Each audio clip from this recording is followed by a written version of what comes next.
Hello everyone, welcome back to commerce room. This is Priya है educator. तो students, आज की क्लास में हम मिस रिप्रेजेंटेशन के बारे में बात कर रहे हैं। सेक्शन 18 ऑफ ICA 1872 क्या कहता है इसके बारे में। मिस रिप्रेजेंटेशन का मतलब होता है जब आप किसी को अनइंटेंशनली कुछ गलत इन्फॉर्मेशन के बारे में बताते हो जिसके बारे में आपको भी नहीं पता है। False statement about the material facts made unintentionally, जो हमने लास्ट क्लास में डिस्कस किया था, दैट वाज मिस रिप्रेजेंटेशन। किसमें? फ्रॉड में। जब आप जानबूझकर किसी को गलत इन्फॉर्मेशन देते हो तो वो फ्रॉड बन जाता है। लेकिन जब आपकी इंटेंशन किसी को धोखा देने की नहीं है, आप किसी को जानबूझकर गलत इन्फॉर्मेशन नहीं दे रहे हो, अनइंटेंशनली हो रहा है सब कुछ जो भी हो रहा है, तो वहाँ पर वो फ्रॉड नहीं कहलाता, वो होती है मिस रिप्रेजेंटेशन। तो जो सेक्शन 18 है उसमें इसके रिगार्डिंग क्या क्या बताया गया है। किसी भी पार्टी को कांटेक्ट में आने के लिए आप मिसलीड नहीं कर रहे हो अनइंटेंशनली। आपका इरादा नहीं है कुछ भी ऐसा करने का, लेकिन आपको खुद उन चीज़ों के बारे में नहीं पता था जो कि बहुत इंपॉर्टेंट थी कॉन्ट्रैक्ट के बारे में बताने की, जो मटेरियल फैक्ट की इंफॉर्मेशन थी। किसी चीज़ को बहुत ही स्ट्रांगली किसी दावे के साथ बोल देना कि किसी को इन्फॉर्मेशन दे देना जिसके बारे में आपको खुद भी नहीं पता, आप खुद उन चीज़ों को सच मान रहे हो। ठीक है, तो वो होती है मिस रिप्रेजेंटेशन। मिस रिप्रेजेंटेशन में सबसे पहले बात करते हैं सेक्शन 18 सबसेक्शन 1 के बारे में। क्या कहा गया है? A false statement believing it to be true. आप किसी को गलत इन्फॉर्मेशन दे रहे हो लेकिन आपको ऐसा लगता है कि ये इन्फॉर्मेशन सही है, आपको खुद इसके बारे में नहीं पता है। पॉजिटिव असर्शंस के साथ आप इसको दे रहे हो इन्फॉर्मेशन को, आप दावा कर रहे हो लेकिन आपको एक्चुअल में पता ही नहीं है कि ये चीज़ फॉल्स है। Representation of the facts of the contract given by one party which are actually false. वो असल में तो गलत है, लेकिन पार्टी जो दे रही है, जो इन्फॉर्मेशन प्रोवाइड कर रही है, वो खुद इग्नोरेंट है इस चीज़ के बारे में, तो उसको हम बोलते हैं मिस रिप्रेजेंटेशन। ठीक है।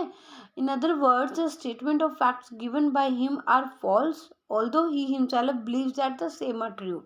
चाहे कि एक पार्टी गलत ही इन्फॉर्मेशन दे रही है, गलत फैक्ट्स के बारे में बता रही है, लेकिन उसका मानना खुद का ये है कि मैं जो बता रहा हूँ सच बता रहा हूँ। कहने का मतलब उसका इरादा नेक है, वो उसकी नीयत सही है, वो आपको धोखा देने के इरादे से गलत इन्फॉर्मेशन नहीं दे रहा है।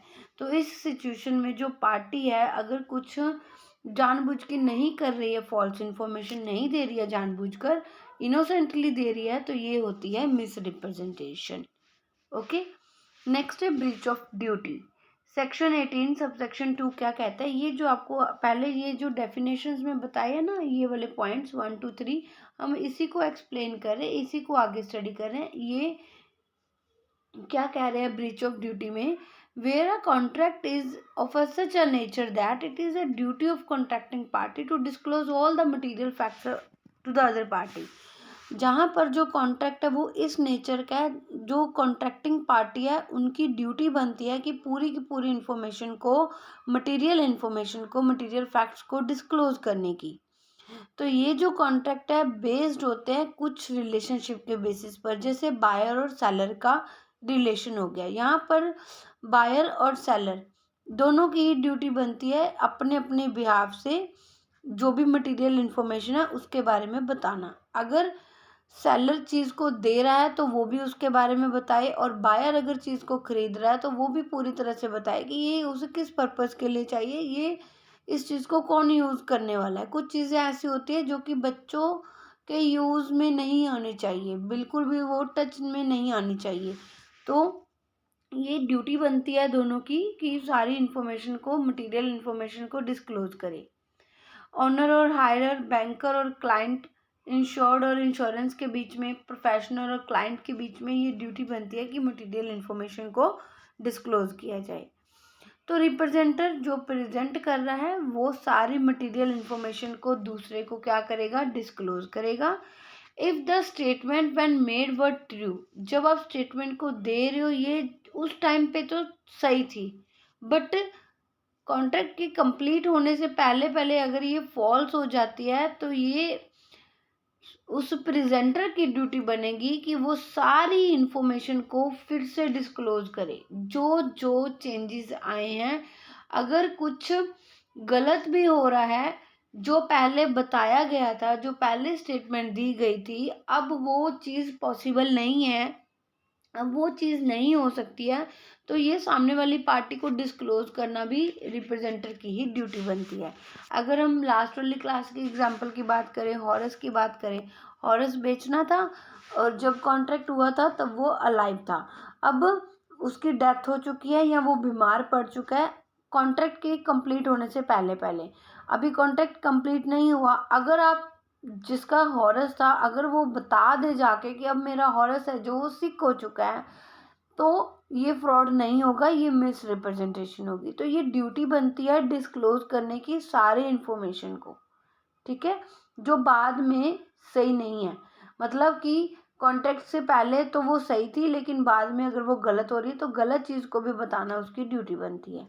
If the material facts original और चेंज आर नॉट डिस्क्लोज, अगर ये हम बताएंगे नहीं, जो चेंजेस वगैरह आए हैं अगर बताएंगे नहीं दूसरी पार्टी को, और रिप्रेजेंटर इससे कुछ एडवांटेज लेता है, अपना फ़ायदा देखता है, तो वो चीज़ जो हो जाएगी अमाउंट्स टू मिस रिप्रेजेंटेशन हो जाएगी, ठीक है। अगर सामने वाली पार्टी को पता नहीं होगा तो मिसलीड हो जाएगा रिप्रेजेंटेटिव, तो ये मिस रिप्रेजेंटेशन होगी। डिस्क्लोज करना भी उसकी ड्यूटी में ही आता है। अगर वो जानबूझकर सोच समझकर कुछ गलत इरादे से करता है, उसका इरादा उसकी इंटेंशन ठीक नहीं है, तो वो फ्रॉड है। अगर उसकी इंटेंशन तो ठीक है लेकिन वो किसी रीज़न से उसको नहीं बता पाया है, तो वो मिस रिप्रेजेंटेशन में ही जाएगा, अगर वो अपनी ड्यूटी को नहीं निभा पाता है तो, ठीक है। जैसे यहाँ पर एक एग्जांपल है, in a contract of sale of a land, seller didn't disclose the latent effect defects existing in the title, यानी कि ऑनरशिप में जो जो भी लेटेंट डिफेक्ट्स हैं उसको डिस्क्लोज नहीं करता, वो डिफेक्ट्स जो कि ऑर्डिनरी इंस्पेक्शन से आइडेंटिफाई नहीं किए जा सकते हैं, कुछ उसकी ऑनरशिप को लेकर, लैंड की टाइटलशिप को लेकर, टाइटल को लेकर अगर कुछ डिफेक्ट्स हैं तो उसको बताना है, अगर नहीं बता रहा है तो वो मिस रिप्रेजेंट कर रहा है चीज़ों को। नेक्स्ट है third point, inducing the mistake about the subject matter. Subject matter में ही आप जो है वो मिस्टेक कर रहे हो, और जिसकी वजह से जो पार्टी है वो इनोसेंटली कारण जो है कॉज बन रहा है, उसको गलती करने की कारण बन रहा है उसका, ठीक है। अब ये जो आपको यहाँ पर एग्जाम्पल दी गई है, यहाँ पे क्या आपको बताया गया है कि एक पार्टी ने ऑर्डर किया बॉयलर, ठीक है, दूसरी पार्टी से बॉयलर ऑर्डर किया है, और उसने ये बोल दिया कि आपको ये इस रोड से भेजना है। जैसे मैं आपको यहाँ पर नाम बता देती हूँ, डी डिफेंडेंट हो गया, agree to sell and deliver a boiler to P at the Rajgarh and the P's suggestion through the road. P ने कहा, प्लेंटिफ ने कहा कि हमें इसको रोड के द्वारा भेज दीजिए, बाय रोड भेज देना। तो वहाँ पर इनोसेंटली जो मिस्टेक हो रही है वो ये हो रही है कि रास्ते में एक सस्पेंशन ब्रिज आता है एक पॉइंट पर, और वो जो ब्रिज है वो बॉयलर का वेट है जो वो बियर नहीं कर सकता है, ठीक है। अगर ये हमें पहले से पता है कि वहाँ पर ब्रिज आता है, तो पी के कारण डी से गलती हो रही थी, ठीक है। तो वो जो डी है वो इस कॉन्ट्रैक्ट को करने से मना भी कर सकता है, अवॉइड कर सकता है, क्यों, क्योंकि उसकी वजह से उसने पूरी तरह से डिस्क्लोज नहीं किया है। तो गलत हो सकता था यहाँ पर अबाउट द सब्जेक्ट मैटर, जो यहाँ पर बॉयलर है उसको लेके ही गलती हो सकती थी, जो कि गलत रास्ते से जा सकता था। तो यहाँ पर जो है वो डी है जो वो केस कॉन्ट्रैक्ट को पूरा करने से मना भी कर सकता है, वो अवॉइड भी कर सकता है, ठीक है। आई होप यहाँ तक आपको क्लियर होगा। तो मिस रिप्रेजेंटेशन क्या है? मिस रिप्रेजेंटेशन होती है फॉल्स रिप्रेजेंटेशन करना by the one party to another. जो फॉल्स रिप्रेजेंटेशन हो रही है वो इनोसेंटली हो रही है, जानबूझकर सोच समझकर नहीं कुछ भी किया गया, अनजाने में हो रहा है जो भी हो रहा है, आपकी इंटेंशन कुछ ऐसी नहीं है। False representation is about the fact important to the existence of the contract, that is a material fact। material fact को लेकर ही, जो कि बहुत ज़्यादा ज़रूरी है कॉन्ट्रैक्ट की एग्जिस्टेंस के लिए, वो चीज़ें ही गलत अगर प्रेजेंट हो रही है तो वो फॉल्स रिप्रेजेंटेशन है। जो इंटेंशन है, intention is to induce other party to enter into the contract and it should be made before the conclusion of the contract. ये जो है फाइनलाइज से पहले पहले होनी चाहिए। जो इंटेंशन है आपकी, वो सामने वाली पार्टी को सिर्फ इंड्यूस करना है कि वो कॉन्ट्रैक्ट में आ जाए। आपकी इंटेंशन किसी को फ्रॉड करने की नहीं है, किसी के साथ किसी को धोखा देने की इंटेंशन आपकी नहीं है, तो वो मिस रिप्रेजेंटेशन में आ जाता है। ठीक है, जैसे A enters into the contract with B to sell his horse to B, A genuinely believe that the horse is sound. A को पूरा विश्वास है कि उसका हॉर्स ठीक है, लेकिन बाद में उसको पता चलता है कि उसका जो हॉर्स है वो अनसाउंड है। तो यहाँ पर जो बी है वो अवॉइड कर सकता है कॉन्ट्रैक्ट को on the basis of miss representation, कि उसको जो इन्फॉर्मेशन मिली थी वो गलत मिली थी, कि उसका जो हॉर्स है वो ठीक है, लेकिन वो ठीक नहीं है। आई होप यहाँ तक आपको क्लियर होगा। इसकी रेमेडीज यही है कि जो कॉन्ट्रैक्ट है वो वॉइडेबल बन जाएगा। वॉइडेबल बनता है तो आप उसको अवॉइड कर सकते हो, कॉन्ट्रैक्ट को मना कर सकते हो पूरा करने से, एंड रेस्टिट्यूशन। ये दो मेन रेमेडीज कॉन्सिक्वेंसेज अवेलेबल है, जैसे कि हमने क्वेश्चन वगैरह में करके रखा है। नेक्स्ट है difference between fraud and miss representation. Fraud और मिस रिप्रेजेंटेशन में क्या डिफरेंस है? A false representation of a material fact intentionally to deceive and induce the other party to enter into the contract।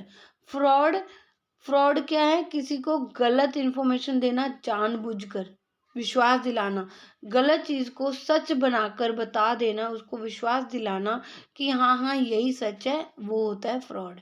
लेकिन अगर आप किसी को इनोसेंटली इंड्यूस कर रहे हो खाली पार्टीज को कॉन्ट्रैक्ट करने के लिए, तो वो होती है आपकी मिस रिप्रेजेंटेशन।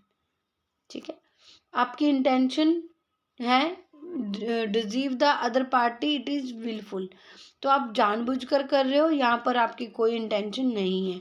फ्रॉड में जो इंटेंशन है वो अदर पार्टी को डिसीव करने की है, ताकि अदर पार्टी है जो वो ये मान ले कि आप जो फैक्ट्स को रिप्रेजेंट कर रहे हो, प्रेजेंट कर रहे हो, गलत चीज़ों को दिखा रहे हो, उसको ही सच मान ले।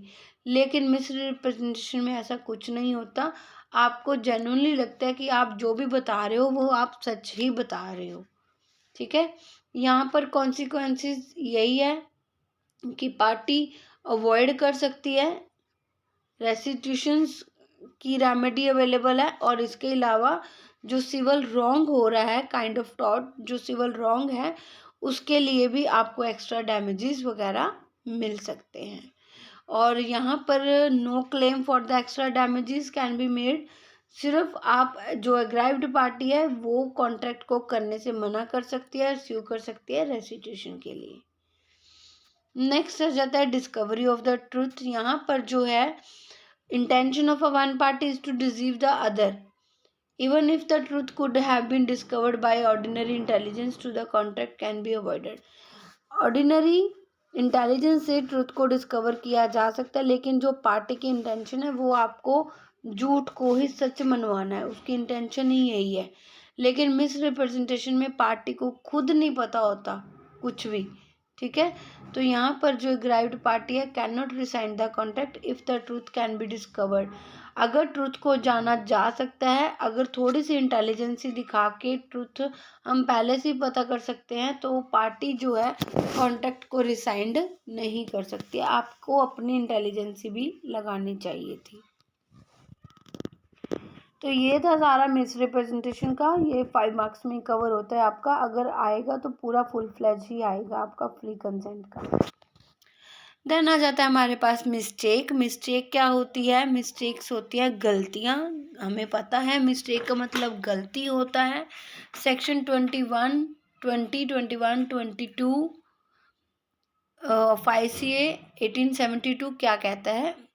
मिस्टेक जो है, मिस्टेक का मतलब है जो चीज़ सही नहीं है, गलत इन्फॉर्मेशन है, गलत चीज़ें हैं किसी चीज़ को लेकर, तो वो मिस्टेक है। जब दो पार्टीज एग्रीमेंट में आती हैं, वो कुछ ना कुछ अगर गलती करती है, कुछ ना कुछ दोनों पार्टी से या एक पार्टी से कुछ गलती होती है, तो वो मिस्टेक में उसकी जो कंसेंट है वो कंसिडर की जाती है। जो लॉ है वो डिफरेंट सिचुएशन के लिए डिफरेंट डिफरेंट है। जैसे वन पार्टी से अगर गलती होती है तो क्या लॉ कहता है, अगर दोनों पार्टीज गलती करती हैं तो क्या कहता है। तो इन सिचुएशंस को हम स्टडी करते हैं, यूनिलिटरल मिस्टेक और बायलिटरल मिस्टेक। ठीक है, तो mistake so committed may be a mistake as to the law और एज टू द फैक्ट।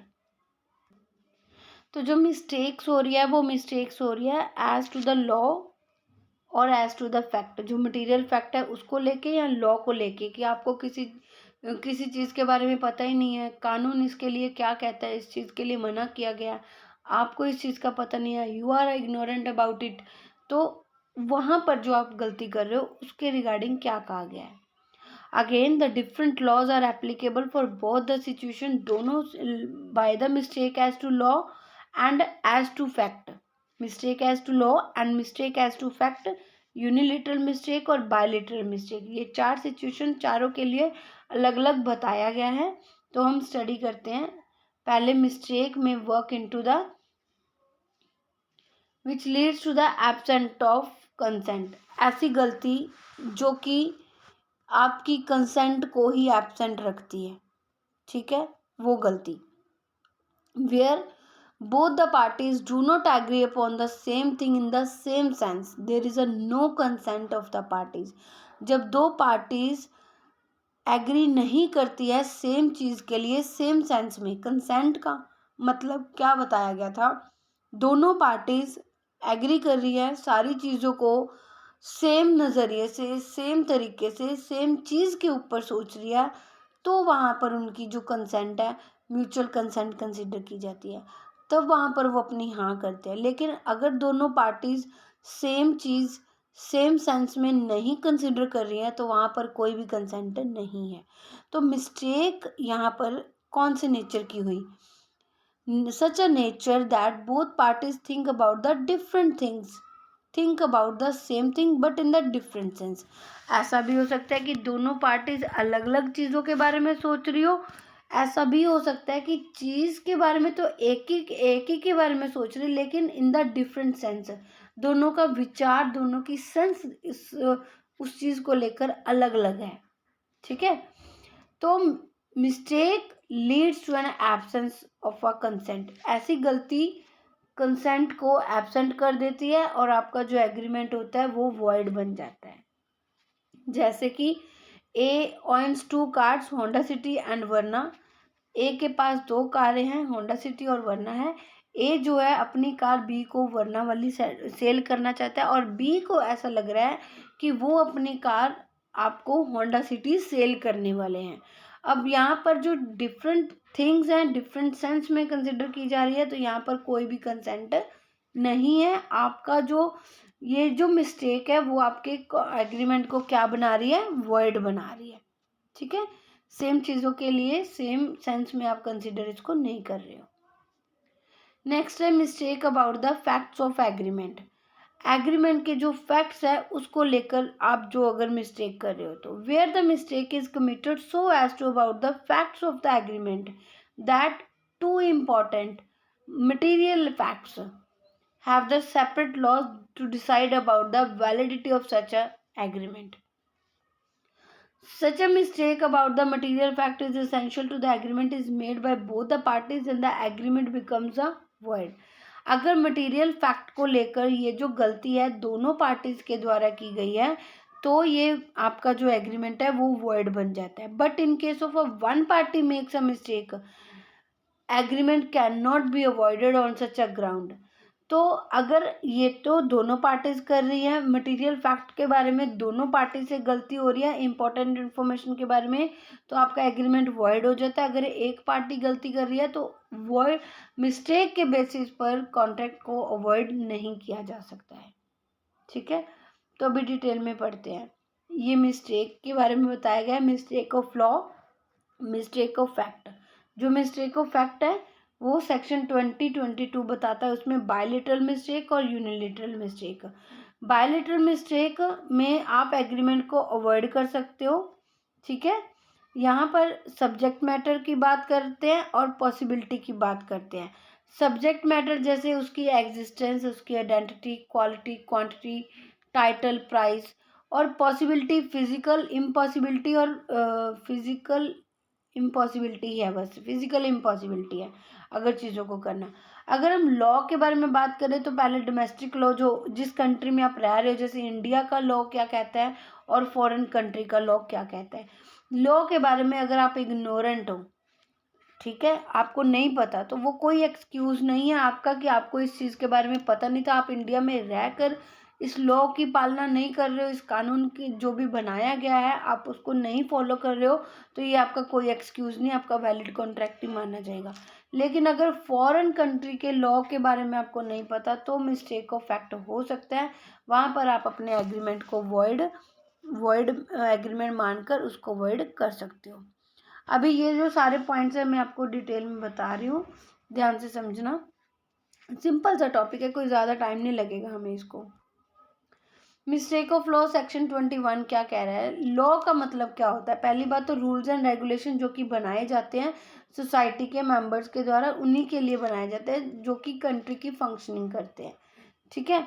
तो मिस्टेक अगर कोई पर्सन करता है अबाउट द लॉ तो उसको हम मिस्टेक है लॉ के द्वारा such a mistake could be the law of one's own country. हम उसकी अपनी कंट्री की भी हो सकती है और फॉरेन कंट्री की भी हो सकती है। अपनी कंट्री को लेके, डोमेस्टिक कंट्री को लेके उसकी अगर कोई गलती करता है तो उसको क्या कंसिडर कर रहे हैं, mistake of law of domestic country. Ignorance of law is no excuse.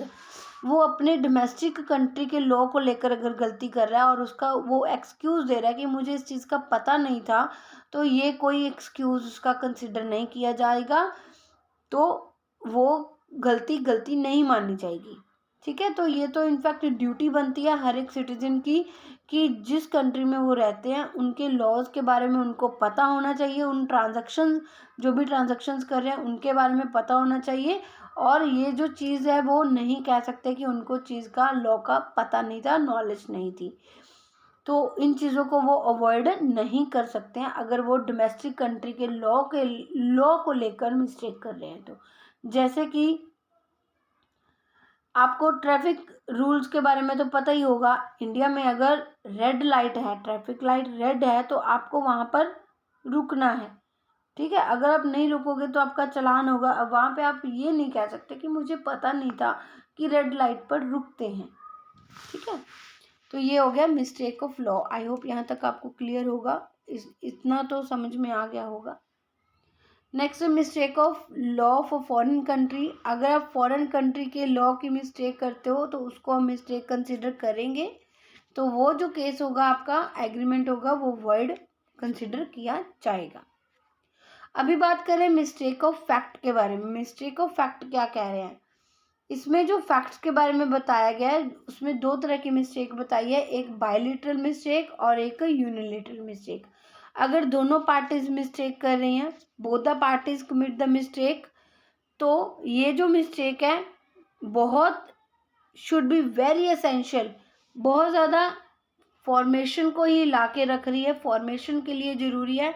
ऐसी चीज़ को आपने गलत कर दिया जो कि कॉन्ट्रैक्ट का फॉर्मेशन के लिए ज़रूरी है, तो वो मिस्टेक कंसिडर की जाएगी। A mistake should be a mistake of fact and not the mistake of law. ये मिस्टेक ऑफ फैक्ट होनी चाहिए, मिस्टेक ऑफ लॉ नहीं होनी चाहिए। तो इस सिचुएशन में parties are not set to be at the mutual consent. इसमें हम कह सकते हैं कि जो पार्टीज हैं उनकी म्यूचुअल कंसेंट नहीं है, तो यहाँ पर हम एग्रीमेंट को वॉइड मान सकते हैं, मानेंगे। म्यूचुअल मिस्टेक जब दोनों पार्टीज मिस्टेक कर रही है और कॉमन मिस्टेक कर रही है, दोनों ने एक ही गलती करी है। Mistake about the material fact.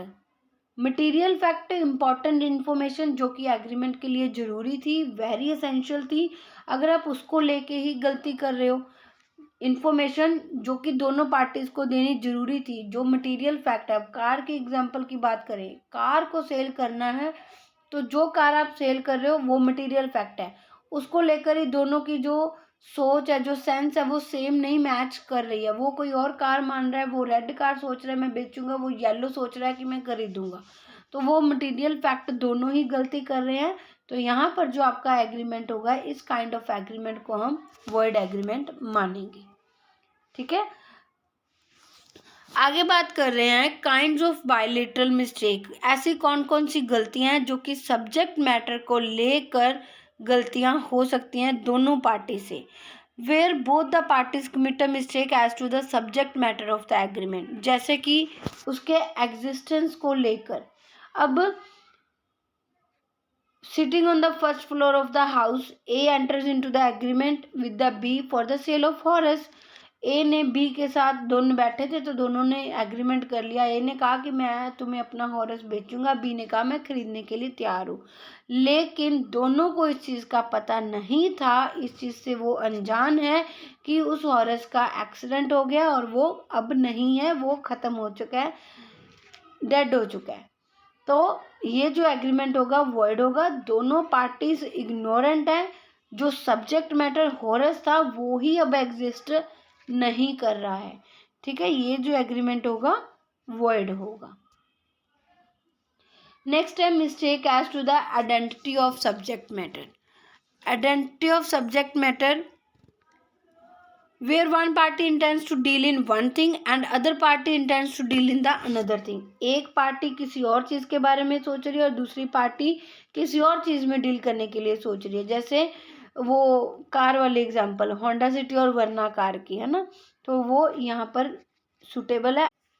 तो सब्जेक्ट मैटर का हो गया mistake as identity of subject matter. दोनों चीज़ों की जो इंटेंशंस हैं, जो इंटेंट्स हैं, वो डील कर रहे हैं डिफरेंट डिफरेंट थिंग्स में।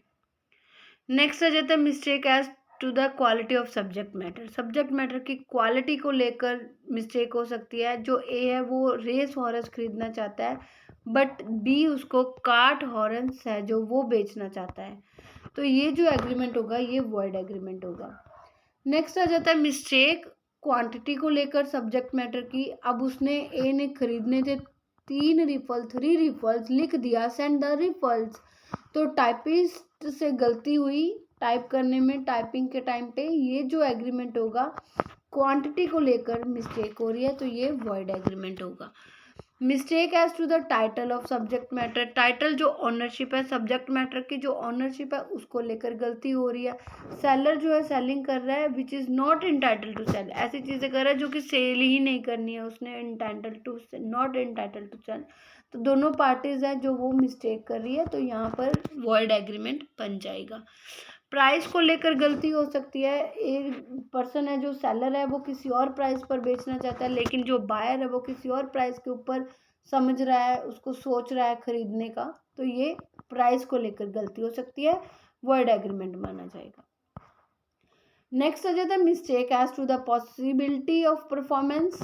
परफॉर्मेंस को लेकर जो भी मिस्टेक होगी वो वॉइड एग्रीमेंट बना देती है शुरू से ही। जो चीज़ें इम्पॉसिबल है परफॉर्म करने के लिए तो वो वॉइड मानी जाएगी। जो चीज़ें हो ही नहीं सकती, हमें पता है कि ये चीज़ पॉसिबल नहीं है, तो ये जो इम्पॉसिबिलिटी है वो फिजिकल भी हो सकती है, वो बाय लॉ भी हो सकती है।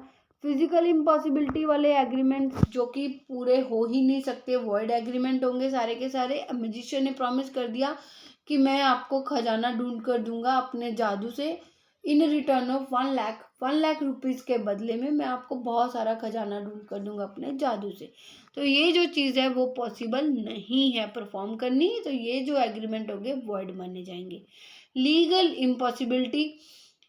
इम्पॉसिबिलिटी जो कानूनी तौर पर इम्पॉसिबल है, आप उसको नहीं कर सकते, मना ही किया गया आपको एक तरह के। जैसे और बी ने म्यूचुअली डिसाइड कर लिया कि हमारी जो भी प्रोसीडिंग चल रही है, लीगल प्रोसीडिंग, जो हमारा केस चल रहा है, हम उसको बाहर से ही निपटा लेते हैं, ख़त्म कर लेते हैं, लेकिन कानून आपका ऐसा करने की इजाज़त नहीं देता है, तो इट इज़ लीगली इम्पॉसिबल ऐसा करने के लिए। तो ये जो एग्रीमेंट है वॉइड एग्रीमेंट है। तो ये तो बात की हमने बायलेटरल मिस्टेक की, जो दोनों पार्टीज मिस्टेक करती है। अब बात कर लेते हैं यूनिलेटरल मिस्टेक के बारे में। यूनिलेटरल मिस्टेक कौन सी होती है? जो दोनों पार्टीज ही मिस्टेक करती है और जिसको अवॉइड नहीं किया जा सकता। अगर किसी एक, सॉरी मैंने क्या बोला अभी, दोनों पार्टीज करती है, नो, चलो शुरू से शुरू करते हैं। यूनिलेटरल मिस्टेक्स वो मिस्टेक्स होती है जो वन पार्टी मिस्टेक करती है मटेरियल फैक्ट को लेकर, इम्पोर्टेंट फैक्ट को लेकर जो एक पार्टी गलती करती है उसको हम बोलते हैं यूनिलेटरल मिस्टेक, जिसको हम अवॉइड नहीं कर सकते। ये जो कॉन्ट्रैक्ट है वो हमें पूरा का पूरा आगे कंटिन्यू करना ही पड़ेगा, ठीक है।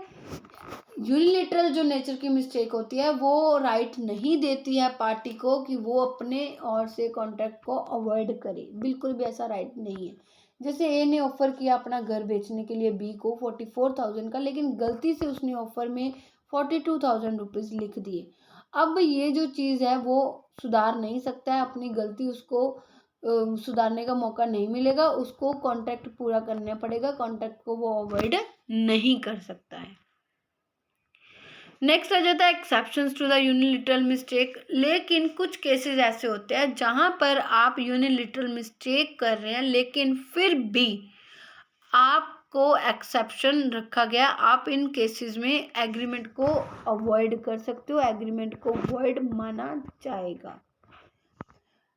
To the rule of law is that on the account of unilateral mistake, agreement cannot be declared as void agreement। वैसे तो लॉ यही कहता है कि आप यूनिलेटरल मिस्टेक के बेसिस पर किसी भी एग्रीमेंट को void एग्रीमेंट डिक्लेयर नहीं कर सकते, बट यहाँ पर कुछ एक्सेप्शंस बताए गए हैं आपको, जहाँ पर आप यूनिलेटरल मिस्टेक होने के बावजूद एग्रीमेंट को void एग्रीमेंट डिक्लेयर कर सकते हो। Where the identity of a person is important, जहाँ पर identity of a buyer is important, आप किसी एक पर्सन, स्पेसिफिक पर्सन के साथ ही एग्रीमेंट करना चाहते हो, कॉन्ट्रैक्ट करना चाहते हो, वहाँ पर आपको किसी की पहचान करने में आइडेंटिटी को लेकर आपसे गलती हो जाती है, तो आप उस कॉन्ट्रैक्ट को वॉइड एग्रीमेंट मान सकते हो, एग्रीमेंट अवॉइड कर सकते हो। जैसे ए ने सोचा कि मैं तो सिर्फ और सिर्फ सी के साथ ही कांटेक्ट करूंगा, अब बी ने ए को जाकर बताया कि मैं ही सी हूँ, बी ने प्रिटेंड किया कि मैं सी हूँ, ये तो गलती होगी आइडेंटिटी को लेकर। ए ने सी के साथ करना था, बी जो अपने आप को सी बता रहा है वो असल में वो सी नहीं है, तो यहाँ पर ए जो है अपने एग्रीमेंट को वॉइड एग्रीमेंट डिक्लेयर करके इसको अवॉइड कर सकता है। नेक्स्ट आ जाता है नेचर ऑफ कॉन्ट्रैक्ट। कॉन्ट्रैक्ट का जो नेचर है, नेचर ऑफ प्रॉमिस है, जो हमने परफॉर्म करना है, अगर उसको लेकर गलती हो जाती है तो हम उस एग्रीमेंट को वॉइड एग्रीमेंट डिक्लेयर कर सकते हैं।